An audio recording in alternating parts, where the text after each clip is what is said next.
Hi everyone, this is Jim. Welcome to this chess postmortem video. This is a postmortem of an over-the-board game I played last night at the chess club. So I thought this was a pretty interesting game and I thought I would bring it to you. So I'm black here and my opponent is an expert. He's got a rating of 2049 and my rating for this tournament was 1826. So I'm facing someone who's rated over 200 points higher than me. He's quite a good player. Very dynamic, and you'll see that in the game, and and he's won the club championship several times, so definitely a force to be feared. I've played him once before, and he beat me. So let's just take a look at this game, and I'll talk about my opponent as the game goes on. So he played d4, which I was a little bit surprised at. He's the kind of player who really likes to play gambit. Sometimes a stronger player playing against a weaker player, he'll just play something solid and kind of wait for his weaker opponent to make a mistake. But not this guy. He just loves to play gambits, and he'll play them against anyone weaker or stronger. So I was a bit surprised to see d4. So there's not too many gambits that happen after d4, d5. I was thinking, oh, if he wants to play something solid, I'll just play a Slav and be very comfortable here. But no, he plays e4, so no Slav today. This is the introduction to the Blackmar-Diemer gambit. And the way it's okay to take the pawn, it's probably the best move. And then the way Blackmar played it, Blackmar was a New Orleans player who wrote about this in the 1880s. He used to play f3 here. And it was later discovered that there's a flaw with this because black has the move e5. And this turns out to be good for black.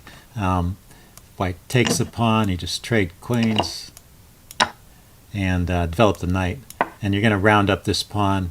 White can recapture in the center, but he's going to have an isolated pawn. He's lost his castling privileges, and this is a position that's just good for black. So that became less popular after that discovery.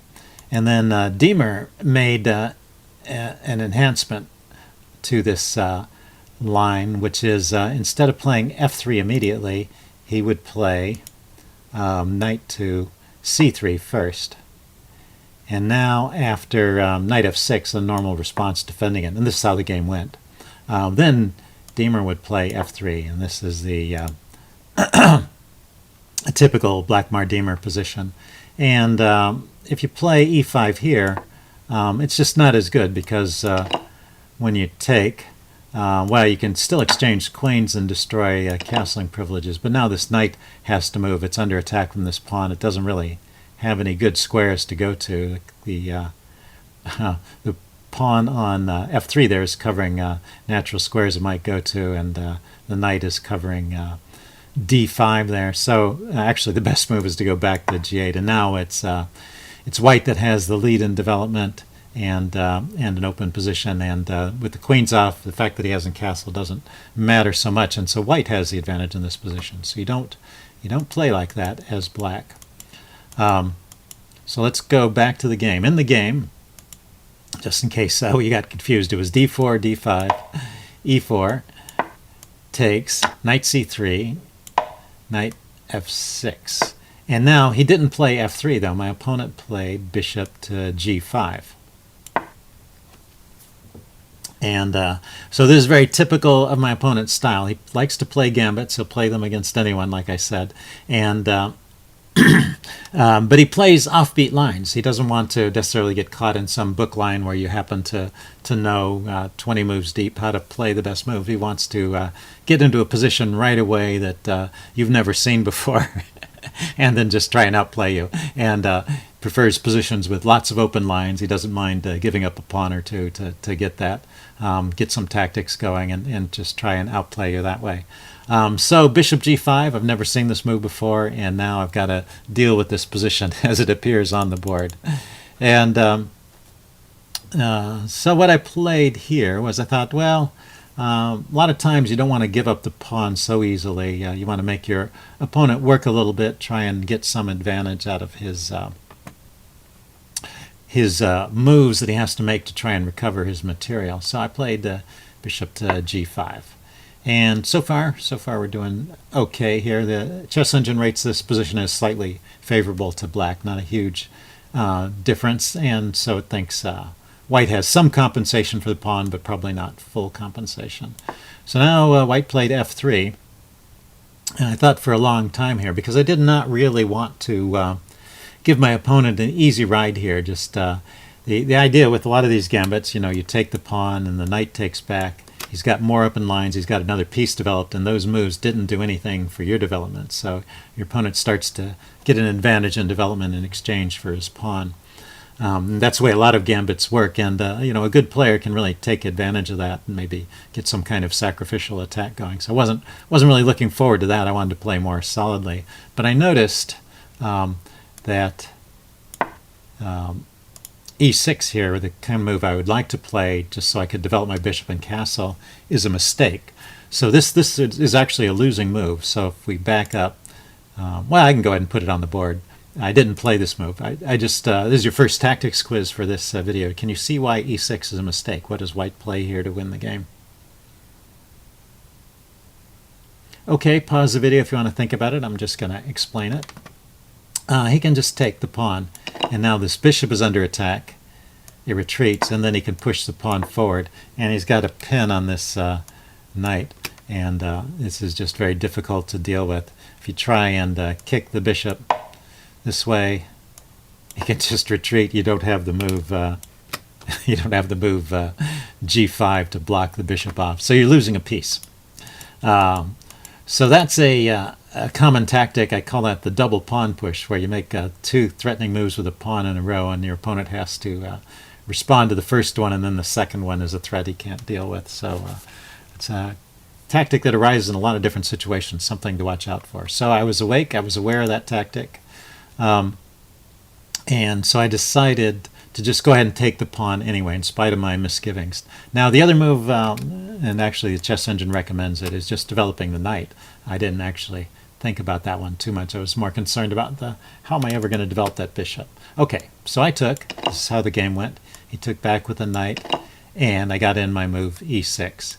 And the position is about even. The chess engine rates this as even. So black has, or white has compensation for his pawn now. And the game continues. We get some normal developing moves, and each move kind of poses a problem.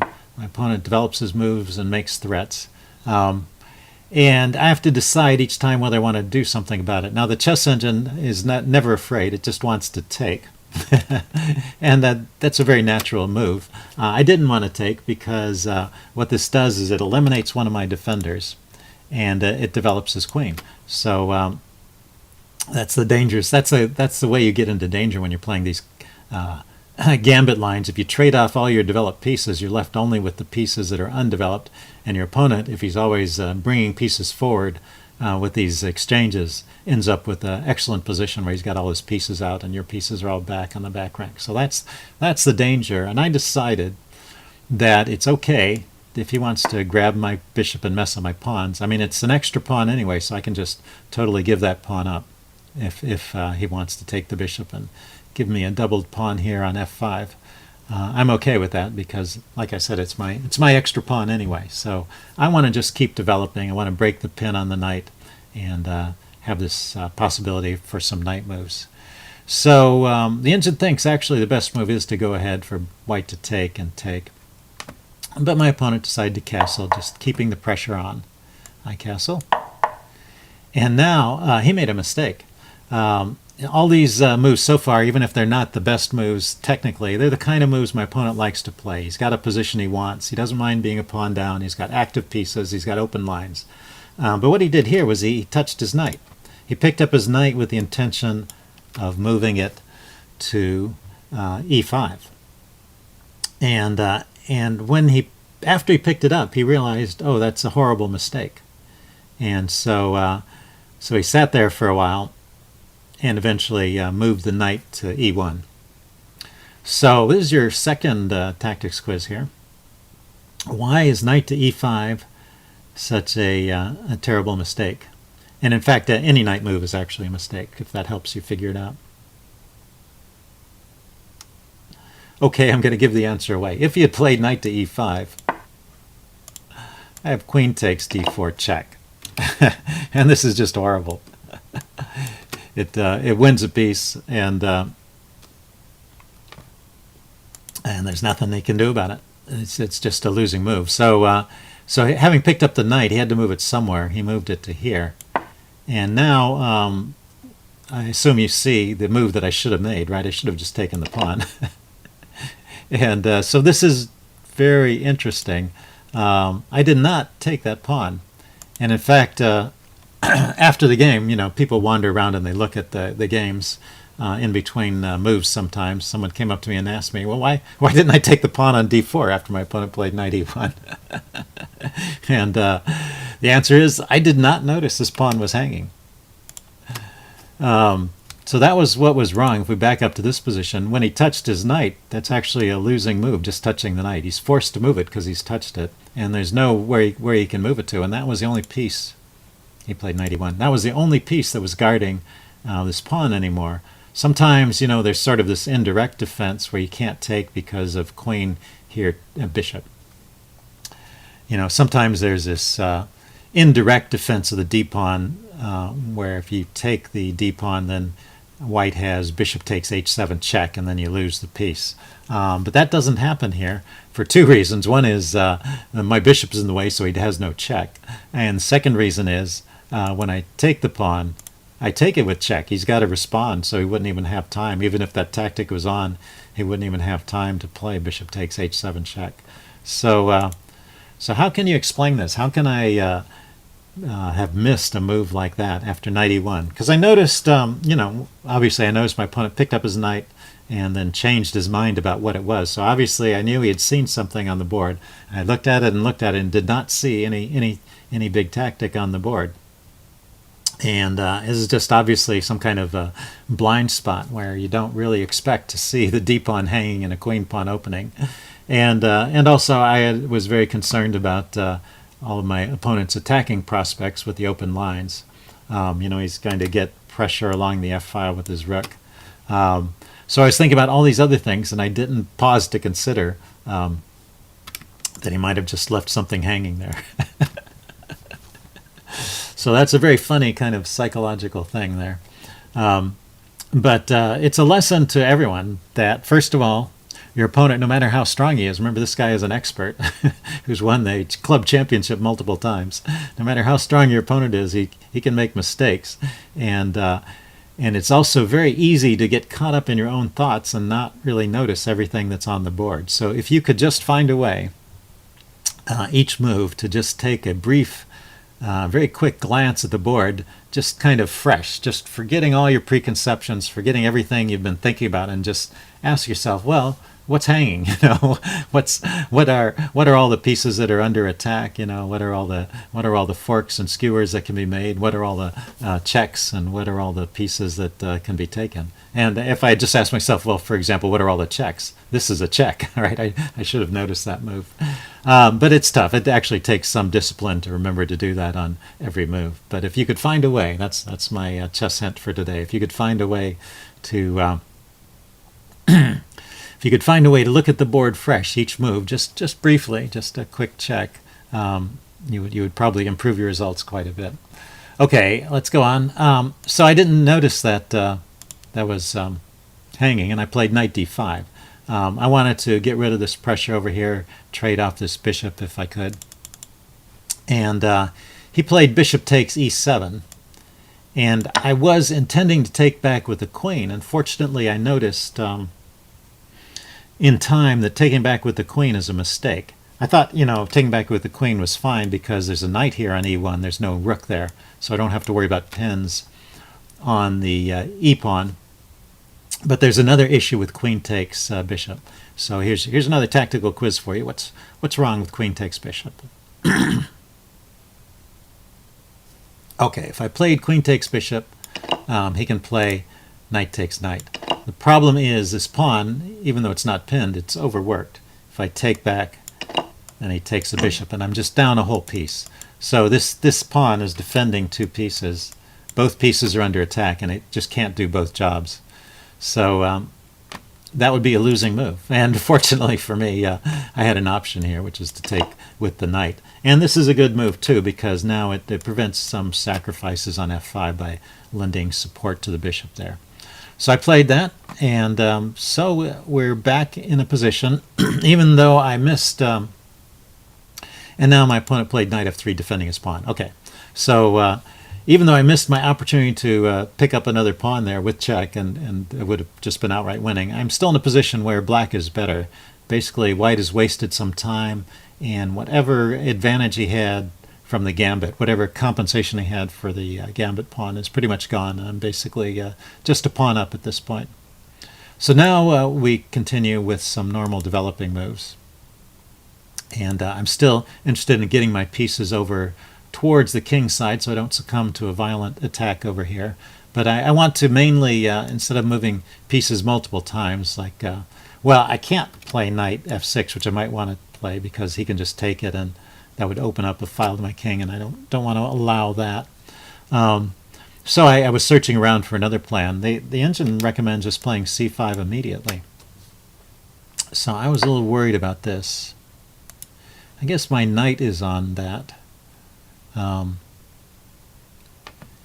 was worried that he might play something like knight to e5 here, but this doesn't work. Knight takes e5, d takes e5. c4, bishop takes. Ah, that's why. That's the point I missed. c4 distracts the bishop and loses the knight here. Okay, so let's back up. Yeah, I didn't discover this during the game. So that's why I could play c5 right here. And I don't have to worry about the knight e5 move because, yeah, I just exchange it off and push ahead with c5, and then this knight is hanging. Okay. And so his best move here is something like knight to d6. This is an interesting idea too. If he takes a pawn, obviously I take back. Okay, so I wasn't seeing all that stuff. I was thinking, well, I should bring my rook over here to prepare c5 so I can trade this knight off and then play c5 anyway. Okay, so that was kind of an unnecessary move. It's not at all clear the rook belongs on the c file, so that was a bit of a wasted tempo. My opponent continues developing with queen e2, and I play c5. He goes c3 defending, and I just drop my bishop back to g6. I'm getting tired of having to worry about various attacks along this f-file, and I want to get my knight into the game, so maybe knight f5 is possible here. And after knight f5, then I can think about playing the other knight to f6. So that's what I was thinking with bishop g6. The chess engine, by the way, just recommends taking on d4 here and clarifying the situation in the center. But black still has some advantage. The game continues. Rook a d1. Queen c7. I want to get off of this d file and various threats that might happen along here. Knight h4 going after my bishop. And I decide, you know, well, there's no good place for the bishop to go. I didn't necessarily want to trade it for the knight on d4 there, knight on e4. So I just let him take my bishop basically, and I play the move knight to d5. Although, yeah, the chess engine recommends bishop takes e4 is the best way to go. Also, c takes d4 is the other chess engine recommendation. I played knight d5. I was trying to activate my pieces, keep them in the game. He takes on g6. I take back. I spent a long time here thinking. This is a bad move, but I considered it for a while because it does simplify things a bit. I can exchange on the F file, and but it leaves me with the weak pawn here. But it eliminates a lot of the attacking potential. Eventually, I decided against that, and I played the better move, h takes g6. This just is keeping the pawns together, so it's a better formation. But it creates this open h-file that he can get some mating attack going on. So that was the trade-off I had to make. I had to balance my fears, the fear of getting mated on the h-file versus having the better pawn structure and the better position, keeping the pawns together. So this is a point where I really had to calculate concrete lines, and I just could not find a way where he might actually mate me over here, and I decide to go ahead and play the best move there. So he immediately gets to work on mating me. So now he's got a simple threat: knight here, queen here, checkmate. And so I could see this far ahead, and I planned to meet it with knight to f6.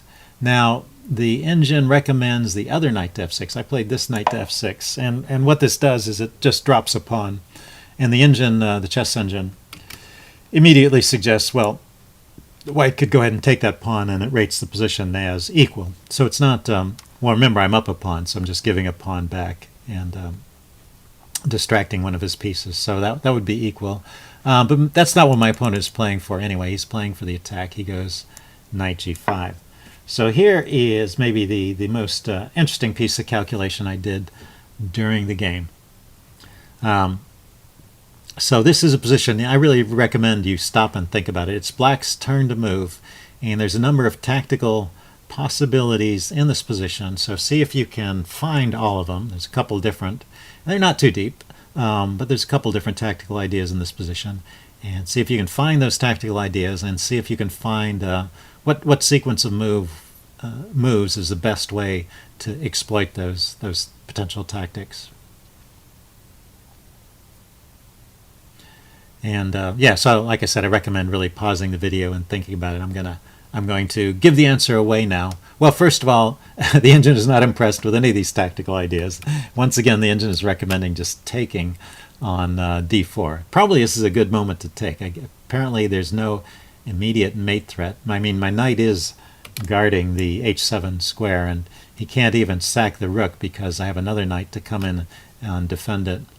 But I was feeling the need to play something a little more immediate. I mean, I was a little worried that maybe he could chase this knight away with a pawn push, sacrifice his rook for this knight, and still mate me on h7. So there may have been some lines where that's possible, but it takes a few moves, and I can defend if I play carefully. So that's why the engine says, just go ahead and grab the pawn. But that's not the idea I had. I had some tactical ideas. So the first thing I thought of was, well, what if I just take the pawn on h2 with my queen? Queen takes h2. I'll show you. Queen takes h2. King takes h2 is forced, and then knight to g5 forks the king and the queen. Say the king comes back, you take, and then king takes. And the problem with this is the king is now in a decent position, and I'm down a piece. So this is good for white. And so I said, okay, I'm not going to do that. I mean, I have two pawns for the knight, but there's no real follow-up attack. So in this position, I did not play queen takes h2, but I used some of those same ideas. I just played the moves in a different order. I played knight to g4 here. So this threatens checkmate on h2, and it also attacks the queen, so the queen has to move. And really, there's only one move here, and that's queen h4, which is a counter threat. Now I've moved my knight away from f6, so now he is threatening checkmate.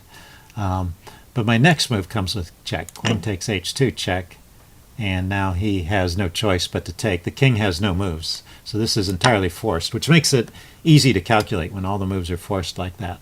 So then I grab the queen, and then I have the move knight e3, and this is what makes it work. The king has now been distracted to the other side, and the knight can fork these two rooks. And so he played bishop e2, giving me my choice of which rook to take. I also considered for a while taking, which is playable since he hasn't saved either rook. But I eventually decided to take this rook, and he took back with the bishop so he could keep his rook pointing at the pawn. And I play rook fd1 because I want to activate my rook and maybe mess up his pawns over here. So this is a good time to assess. Well, I guess he's going to play his knight back to f3. That's pretty logical. He doesn't want the pawns being messed up. So I've got two rooks against a rook, a bishop, and a knight, and I have two extra pawns. And this may be a winning advantage, maybe not. The engine rates this as about half a pawn for black, but I have a plan here, which is in the long run I can just push these pawns forward. And I had seen a game recently, I was doing my Chess Basics series, actually. I looked at the game Morphy versus Lowenthal, one of them. And he played 3 games against Lowenthal. And there was one game where he did a similar, not a similar tactic. He did a tactic, though, that resulted in a similar piece configuration where he had a rook. In the endgame, he had a rook against a bishop and a knight. And he won quite handily with the rook. Basically, his opponent had some loose pawns. And the rook was able to scoop him up and just was more active than the 2 pieces. So I was sort of inspired by that to go for this line where I'd get a rook against 2 pieces and see if I could win in the endgame. In the middle game with queens on, the 2 pieces coordinating with the queen can be very strong, and the rook is sometimes blocked. But as the game opens up, as more lines open up for the rook, sometimes the rook can do quite well against the 2 pieces, they take longer to coordinate. They're a bit clumsier than a rook. Okay, so in this position, I take the pawn. I took back with the rook, and I should have, according to the chess engine and according to what happened later in the game, I can see this to be the case. I should have just gone ahead and taken his rook here and just gone for the pure endgame of 1 rook against bishop and knight. But I was not entirely sure that that was the right idea at this point. So I just start pushing my pawns forward, which is my other idea. I've got a massive pawns here, and I can just get some counterplay and maybe force him to sacrifice a piece to stop these pawns. So, but he can immediately start getting some counterplay against my pieces, my position with this bishop c4 move. Yeah, so this is a good move. It pins the pawn, and it's a bit awkward to defend. The only way I can really defend it is with the king, and then I stay in this pin. Now the engine says I could have tried rook e8 there too. Okay, but that also would leave the pin on. So anyway, the position went from being favorable to black to about even because of that move. So I should have definitely taken that rook off. So he goes rook e4, attacking this pawn. I have to defend it. And now he could triple on the pawn by putting his knight here, but he would lose the bishop. The bishop is hanging. So he just dropped back. And now I need to unpin. So I played my king over here. So now if the knight attacks the pawn, I can just push it forward, which is what I want to do. I want to be able to move these pawns forward. So he comes up with this interesting idea, knight to h4. Okay, and this is another tactical quiz opportunity here. I find a good move here. Now, first of all, notice there's lots of threats. He's threatening to take this pawn, and if I move it forward, this is a mistake because he can play knight f5 check. This pawn is pinned, and that just forks my king and my rook, and white is winning. So you have to be careful in these positions. So I noticed those 2 things, and I managed to come up with a good move here. I didn't want to, well, I'll just pause the video and think about it for a while, and then I'll give the answer.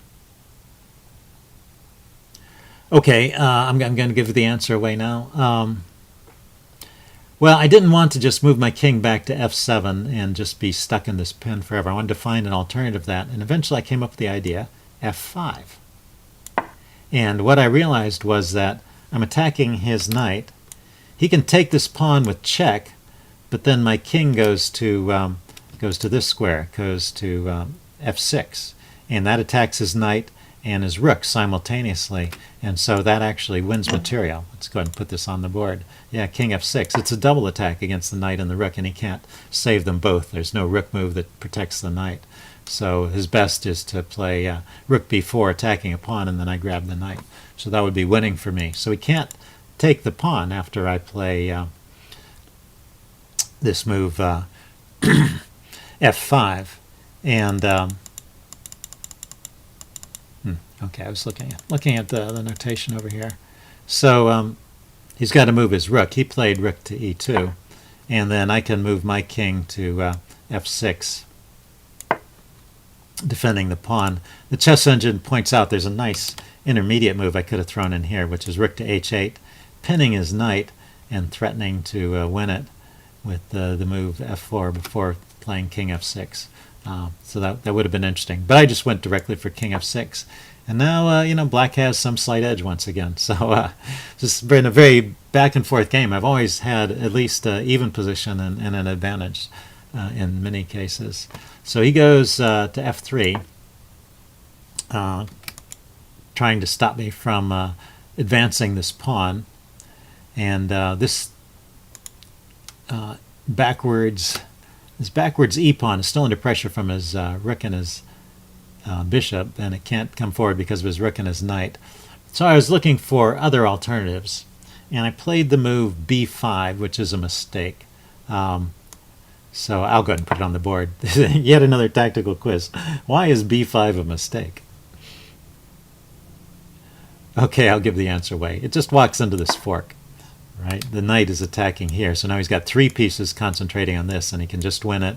And the knight is also attacking the pawn on b5, which I just placed there. So I just created a target on b5. There's another interesting psychological moment, I think. Why is it that I would play a move like b5 after being so careful through the whole game? Well, I'm getting low on time, and it's near the end of the game, so maybe I'm getting a bit tired. But the other thing is, I had thought about this move, knight to d4, and I said, oh well, that's fine. I want him to play that move, knight to d4, because then I can play the move e5. That allows me, if he plays knight d4, oh, he can't play it there, it's my move. But if he were to play knight d4 here, I would just play e5, moving my pawn forward, kicking his knight, and this would be good for me. And that's all I thought. So when I played the move b5, I wasn't really thinking about this knight d4 idea anymore, because I had in my mind already resolved it. But knight d4 is a good move here. He plays it, and I choose to defend the b pawn, and he takes. And once again, the position is about even. So I still have not gotten into a position where I was actually worse. I was always at least even, but once again, the position is about even. But the game goes on. I have to decide what to do here. I could try to, hold on to these pawns, play a move like rook to c6. But after rook c6, he goes knight d4.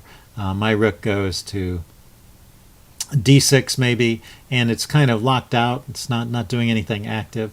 So I decided I would rather play actively. I place my rook here, which forces him to move the knight. Now I'm losing pawns when I do this, but I realized after he moves the knight, I get an active rook. And so I thought this was a decent trade-off.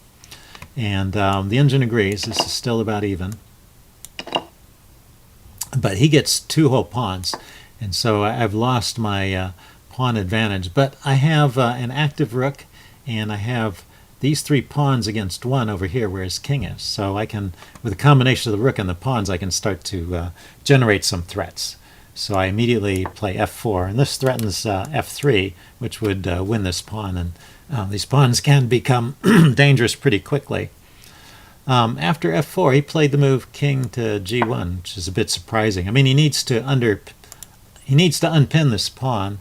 I was really expecting him to play king h3. The chess engine is not afraid at all. The chess engine would play knight takes b5. Well, it actually rates all these moves as equal. It rates them all as drawn. So 0, 0, 0 is what it says for all of these moves. Either king h3, king g1, or knight takes b5. He played king g1. I push on with my pawns. And he played knight takes b5.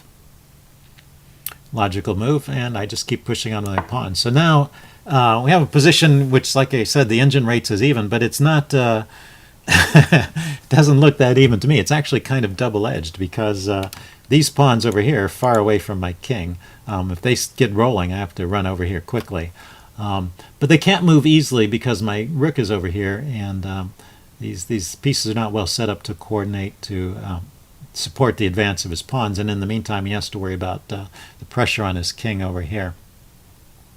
And now the move to draw according to the chess engine is g3. The move my opponent played was knight d4, maybe a bit of a mistake, because that allowed me to play this move g3. And now all of a sudden there's a mating threat, which is why I was kind of surprised the king went back to g1. So with the pawn on g3 here, I'm now threatening rook to b1, which would checkmate. So he played king to f1. I played my rook over to f2. If his king goes to e1, then I grab a pawn, so he goes back to g1. And now I could repeat here and force a draw, which, like since I'm playing a stronger player that I've never defeated, I've only lost to before, a draw is a good result for me. But I thought, don't I have some kind of advantage here? Shouldn't I press on? So I played g5, and he went knight f3. And I went rook b2. He went king f1. And now I just thought for a long time, and I could not see my way clear to a win.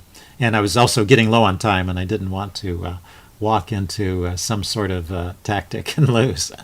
So just to give you an example, one idea I was thinking of was, well, how about if I bring my king in? He could go like this. I could bring my king in. If he brings the bishop here, maybe I bring my king forward, and I can start generating threats with my king, and he's in danger of losing the pawn, and if he moves his bishop back, then I can checkmate him. So it seems like, well, if I could just penetrate with my king, I'd be in good shape. And then as I was thinking about that, I realized, well, after that very first move, he can play this funny move. Bishop there, check.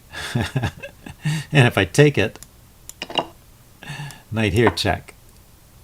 And now my king comes forward, but I lose the game. So there's still lots of tactics lurking in the position. And the only real way to make progress here is to push the g-pawn and try and make some progress that way. And I was a little bit worried that after I push the g-pawn, both these pawns would be loose, and definitely I would be taking some chances. There was some possibility he might be able to round them up. And so I decided to just repeat. Rook f2 check, king went back, and then we agreed to a draw here. So that's how the game ended. Pretty interesting. Just one more note on this. The chess engine says I actually was winning. So my instincts to try and push on were correct, but I just had, there's a limited amount of time you have. I'd used up the full 2 hours, and I was down to a few minutes. And with the time available, I couldn't see my way clear to a win, and I didn't want to, give up this position, but I didn't want to lose either. So a draw was a good result for me. I settled for a draw. But the way I should have played, g4, and then the knight has to move. And then I can play rook b1. So the king moves away. So I'd thought about this far. I didn't see what to play here. Rook c1 the engine recommends. And then bishop to d5. See, going after my weak pawns. It's just hard to calculate this far ahead when you're in trouble. But this is winning. Bishop d5 is winning for white. Yeah, I put the bishop on the wrong square. It says put the bishop here to try and stop these pawns. And rook takes c3. Well, I guess if I had noticed I was winning a pawn, if I had been able to calculate that far ahead, I might have been willing to go for it. Okay, but I didn't, and the game ended in this position, rook f2 and king g1. So very interesting game. I hope you guys enjoyed that. If you like these commentary on the longer games, check out the playlist. I have a playlist of over the board and slow games. And leave any comments you have in the section below, and I'll see you again soon. Bye.